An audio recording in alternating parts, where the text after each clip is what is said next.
সিদ্ধান্ত ভালোবাসার আগে নিতে হয়, ভালোবাসার পরে নিতে হয় দায়িত্ব। একজন স্মার্ট মানুষের থেকে একজন দায়িত্ববান মানুষ অনেক বেশি সুন্দর।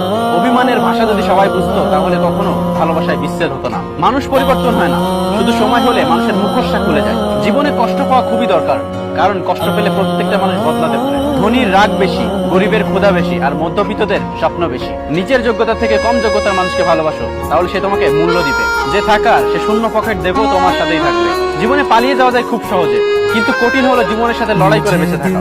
যখন মানুষের মন খারাপ থাকে তখন ঘুমও আসতে চায় না। যে তোমাকে সত্যি ভালোবাসে সে তোমাকে ভুলে থাকতে পারবে না। হয়তো সে অভিমান করে তোমার সাথে কথা বলবে না, কিন্তু সে সবসময় তোমাকে মিস করবে। যত মিশবে ততই মানুষ চিনবে অভিনয় কত প্রকার সেটা বুঝতে পারবে।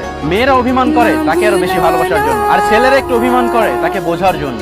মানুষ চেনা শুরু হলে বন্ধুর সংখ্যা এমনিতেই কমে যায়। অবাক হওয়ার কিছু নেই। ওয়াইফকে চেনা যায় স্বামীর দারিদ্রতায়, আর স্বামীকে চেনা যায় ওয়াইফের অসুস্থতায়। ধোঁকা একজন দেয়, কিন্তু বিশ্বাস সবার পর থেকে উঠে যায়। চিনি ও লবণ একই চেহারা, কাকে বিশ্বাস করবেন এটা আপনার ব্যাপার। যদি আকারে কোনো সমস্যা হতো তাহলে